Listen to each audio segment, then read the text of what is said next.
आज हम साइकोलॉजी के प्रीवियस ईयर के क्वेश्चन के 30 क्वेश्चन लिस्ट डिस्कस करेंगे जो आने वाली परीक्षाओं first grade, second grade, third grade, REET में बहुत ही महत्वपूर्ण साबित होंगे। तो पहला क्वेश्चन है, मानसिक स्वास्थ्य के संदर्भ में निम्नलिखित में से कौन सा कथन सही नहीं है। पहला ऑप्शन है, ये एक गतिशील संकल्पना नहीं है, इसे शारीरिक स्वास्थ्य के बिना नहीं प्राप्त किया जा सकता। 3 नंबर है, मानसिक स्वास्थ्य एवं सामाजिक योग्यता समान नहीं है। और चौथा ऑप्शन है, मानसिक स्वास्थ्य एवं दक्षता समान नहीं है। तो इसमें मानसिक स्वास्थ्य एवं दक्षता हमेशा समान नहीं होती, ये ऑप्शन एकदम राइट है। मानसिक स्वास्थ्य एवं सामाजिक योग्यता भी समान नहीं होती, ये भी राइट है।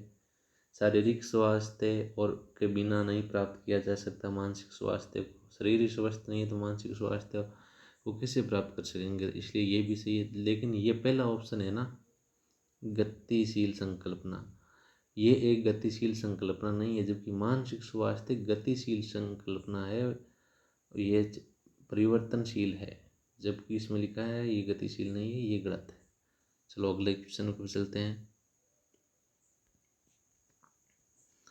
अगला क्वेश्चन है, निम्नलिखित में से कौन सी गतिविधि विद्यार्थियों को अंत्यक्रिया के लिए अपेक्षित अधिक स्वतंत्रता प्रदान करती है। पहला ऑप्शन है इसके अंदर सिनेमा का उपयोग। 2 नंबर है, छोटे बच्चों के समूह में चर्चा। 3 नंबर है, विशेषज्ञ द्वारा व्याख्यान। 4 नंबर है, दूरदर्शन पर विभिन्न देशों का कार्यक्रम देखना। इसके अंदर राइट ऑप्शन होगा जो 2, छोटे समूह में चर्चा।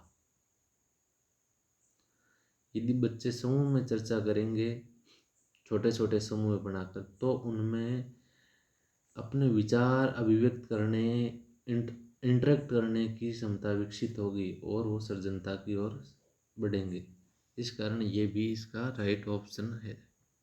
बाकी ऑप्शन भी सही है, ये स्वतंत्रता प्रदान करते हैं, लेकिन सबसे ज़्यादा छोटे समूह में चर्चा ही स्वतंत्रता प्रदान ज़्यादा करती है। अगला क्वेश्चन, व्यवहारवादी अधिगम सिद्धांत में सर्वाधिक उपयुक्त है। नंबर 1, निरीक्षणीय व्यवहार के लिए, युवा बालकों के लिए, अनिरीक्षणीय व्यवहार के लिए कोई विकल्प सही नहीं है। तो इसके अंदर पहला ऑप्शन है निरीक्षणीय व्यवहार के लिए, ये ऑप्शन सही है। कैसे सही है, इसकी इंग्लिश देखो, ऑब्जर्वेशन बिहेवियर। जो शास्त्रीय सिद्धांत है उसमें सबसे पहली कंडीशन यही है कि निरीक्षणीय व्यवहार की तरह, तो इसका उत्तर ये होगा। अगला क्वेश्चन, अगले क्वेश्चन के अंदर बात करते हैं हम, किशोरावस्था आत्म केंद्रण में समाहित है। Adolescence is a egocentrism include. इसमें लिखा हुआ है, आगे क्या लिखना है, काल्पनिक दर्शक एवं केंद्रीकरण, काल्पनिक दर्शक एवं केंद्रीकरण। इसमें हम देखते हैं कि काल्पनिक दर्शक तो किशोरावस्था का है, लेकिन केंद्रीकरण नहीं है, ये शेषावस्था का इगोसेंट्रिसिज्म की बात आ जाती है। 2 नंबर है, व्यक्तिगत मिथक एवं सर्वर्थकवाद, सर्वात्मवाद। ये तो व्यक्तिगत मिथक तो है किशोरावस्था का, लेकिन सर्वात्मवाद मतलब ये बाल्यावस्था की है, मतलब सभी में वो जीव देखता है। अगला है काल्पनिक दर्शक एवं व्यक्तिगत मिथक, ये हाँ, ये दोनों कंडीशन किशोरावस्था की, तो इसका राइट ऑप्शन होगा 3। अगला क्वेश्चन, समान क्रियाओं एवं विचारों का वह व्यवस्थित समूह है जिसका बार बार प्रयोग वातावरण के प्रति अनुक्रिया के लिए किया जाता है, उसे क्या कहा जाता है। गौर कीजिए, समान क्रियाओं व विचारों का व्यवस्थित समूह है, मतलब संगठन, जिसका बार बार प्रयोग वातावरण के प्रति अनुक्रिया के लिए करते हैं। हम किसी प्रकार के विचारों का संगठित रूप जिसका उपयोग हम विचारों के विभिन्न प्रकार के अनुक्रिया करने के लिए करते हैं, उसे क्या कहा जाता है, ये स्कीमा कहा जाता है, इसको स्कीमा। ठीक है, और अगले क्वेश्चन पर चलते हैं, इसका राइट ऑप्शन ए हो जाएगा। 100 नंबर क्वेश्चन में चलते हैं। तो इसमें निम्नलिखित में से किस में सर्वदर्शीय विधियों पर आधारित अधिगम शंकु का विकास किया जाता है। अधिगम शंकु ये शब्द है अधिगम शंकु, ये नाम दिया था एडगर डेल ने। अधिगम शंकु, दृश्य सर्वे विधियों पर आधारित अधिगम शंकु का विकास किसने किया था? एडगर डेल ने किया था। अगला क्वेश्चन है, किशोर अवस्था में बालक प्राय अपने माता पिता के कहते हैं कि आप मेरी, बालक अपने माता पिता को बोलते हैं आप मेरी भावनाओं को नहीं समझ सकते और कोई भी मेरी भावनाओं को नहीं समझ सकता। ये सर्वाधिक उपयुक्त उदाहरण है। बच्चा किशोर अवस्था में ये बोलता है कि मेरी भावना कोई नहीं समझ रहा। तो इसका कौन सा मीनिंग अच्छा बैठेगा इस पे? तो इसमें सर्वात्मवाद का बात कर रहा है, काल्पनिक दर्शक का, या व्यक्तिगत मिथक का, या केंद्रीकरण का। तो इसमें राइट ऑप्शन हम मानेंगे व्यक्तिगत मिथक। क्यों? बच्चा अपने आप को विशिष्ट मानता है किशोर अवस्था में।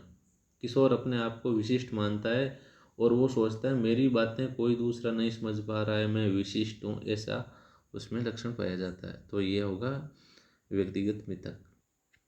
अगला क्वेश्चन, शिक्षण का अग्रिम संगठन प्रतिमान विकसित किया जाता है। शिक्षण का अग्रिम संगठन प्रतिमान विकसित किया गया था, यह किसने किया था? तो इसमें आशुबेल द्वारा, ब्रूनर द्वारा, गेने द्वारा, या पियाजे द्वारा। तो इसका सही उत्तर है आशुबेल द्वारा। शिक्षण अधिगम का संगठन प्रतिमान, शिक्षण का अग्रिम संगठन प्रतिमान मतलब इसकी इंग्लिश देखते हैं अपन।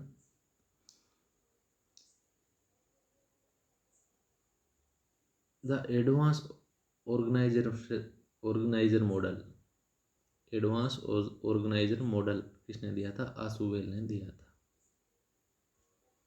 निम्न में से कौन सा इंफॉर्मेशन प्रोसेसिंग शिक्षण प्रतिमान का एक उदाहरण नहीं है?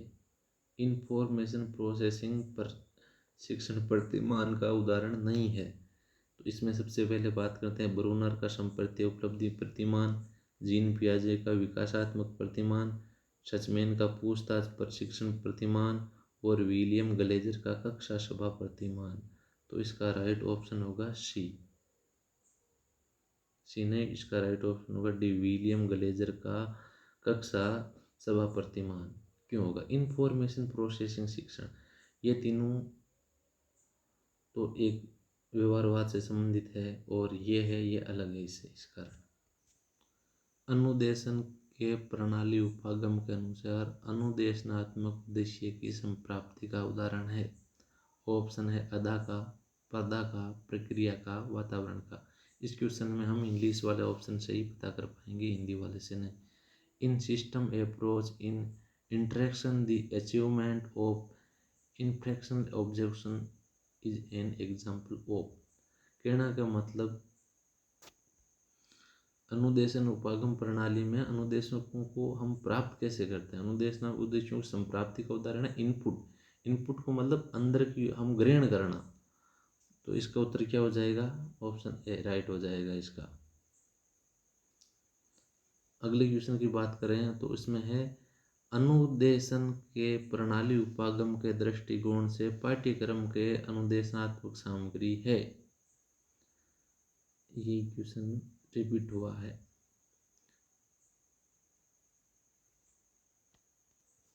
अगला क्वेश्चन है मुख मुद्रा उदाहरण है। Facial expression is an example of a non verbal communication. हम अपने चेहरे की मुद्राएं बनाकर या इशारों से समझा सकते हैं, कुछ बोल कर नहीं। तो इसका सही ऑप्शन हो जाएगा 3, शाब्दिक संप्रेषण का। अगला क्वेश्चन, निम्न में से कौन सा सहकार्य अधिगम के संबंध में नहीं है? ऑप्शन ए है इसमें कोई शैक्षिक लाभ है, इसमें कई शैक्षिक लाभ है, इसके कई सामाजिक लाभ है, इसका कोई मनोवैज्ञानिक लाभ नहीं है, और चौथा ऑप्शन है ये विद्यार्थी के सामाजिकरण में सहयोगी है। ये चारों तो सही है, लेकिन ये 3 नंबर वाला ऑप्शन है वो गलत है। इसमें लिखा है ये मनोवैज्ञानिक लाभ नहीं, इससे मनोवैज्ञानिक लाभ होता है सहकार्य अधिगम से तो बहुत कुछ सीखने को मिलता है, बच्चा जल्दी से सीख जाता है। अगला क्वेश्चन है कोलब्रग के नैतिक विकास के सिद्धांत के अनुसार किशोर अवस्था का नैतिक विकास का स्तर अधिकांशतः होता है। कोलब्रग के अनुसार नैतिक विकास के सिद्धांत के अनुसार किशोर अवस्था में नैतिक विकास का स्तर अधिकांशतः कौन सी अवस्था में होता है? ऑप्शन ए है पूर्व लौकिक नैतिकता का होता है, 2 नंबर है लौकिक नैतिकता का होता है, 3 नंबर है पश्च लौकिक नैतिकता का होता है, 4 नंबर है दंड व अनुपालन नैतिकता का आता है। इसका सही ऑप्शन होगा ऑप्शन नंबर 2, लौकिक नैतिकता का होता है। अगला क्वेश्चन, एरिक इरिक्सन के अनुसार पहचान बनाम संभ्रांति प्राप्त देखी जाती है। इरिक्सन की जो अवस्थाएं दी गई है उसमें शेष अवस्था बचपन में, किशोर अवस्था, विवेक अवस्था। इसमें किशोर अवस्था में बच्चे को पहचान बनाम भ्रांति की अवस्था देखी जाती है, जिसमें वो अपनी पहचान भी बनाना चाहता है लेकिन उसे विभिन्न प्रकार की भ्रांतियां भी होती है। इस कारण इसका सही ऑप्शन होगा ऑप्शन नंबर 3, किशोर अवस्था में। अगला क्वेश्चन, निम्न में से कौन सा कमजोर मानसिक स्वास्थ्य का लक्षण नहीं है? भावनात्मक अस्थिरता, निर्णय लेने की योग्यता का अभाव, और काल्पनिक दुनिया में रहना, सामाजिक योग्यता। तो इसमें ऑप्शन क्या होगा? ऑप्शन होगा डी, समायोजन की योग्यता। समायोजन कमजोर स्वास्थ्य का लक्षण नहीं है, मजबूत स्वास्थ्य का लक्षण है, मानसिक स्वास्थ्य का। और ये तीनों है जो कमजोर मानसिक स्वास्थ्य के उदाहरण है। एक किशोर के बेहतर सामंजस्य के लिए प्रदान किए जाने वाले निर्देशों का पहला चरण है। एक किशोर के बेहतर सामंजस्य के लिए प्रदान किए जाने वाले निर्देशन का पहला चरण है। ऑप्शन ए है आपके सामने समस्त सूचनाएं एकत्र करना। ऑप्शन बी है समस्या के कारणों की पहचान करना। ऑप्शन सी है व्यक्तिगत निर्देशन प्रदान करना। ऑप्शन डी है उपचारात्मक उपायों की पहचान करना। तो इसका सही उत्तर होगा ऑप्शन ए। ऑप्शन ए, समस्त सूचनाएं एकत्र करना। अगला क्वेश्चन, क्वेश्चन नंबर में लिखा हुआ है, शिक्षा मनोविज्ञान एक शिक्षक के लिए आवश्यक है।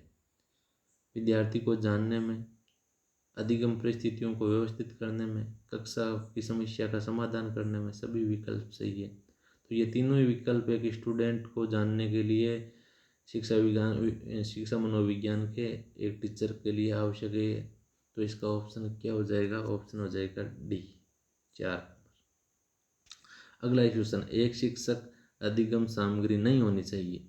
एक शिक्षण अधिगम सामग्री नहीं होनी चाहिए। एक नंबर आयु के लिए उपयुक्त, पाठ के लिए सुसंगत, आकर्षक, उच्च लागत की। तो शिक्षक सामग्री ऐसी होनी चाहिए, आयु के अनुसार भी होनी चाहिए, पाठ के अनुसार भी, कौन से पाठ है उसके अनुसार शिक्षक सामग्री होनी चाहिए अकॉर्डिंग टू चैप्टर। और आकर्षक और अट्रैक्टिव होनी चाहिए, बोरिंग नहीं होनी चाहिए, लेकिन उच्च लागत की नहीं होनी चाहिए क्योंकि हर स्टूडेंट खरीद नहीं पाता है फिर। अगला क्वेश्चन है, माइक्रोसॉफ्ट वर्ड MS वर्ड का उदाहरण है।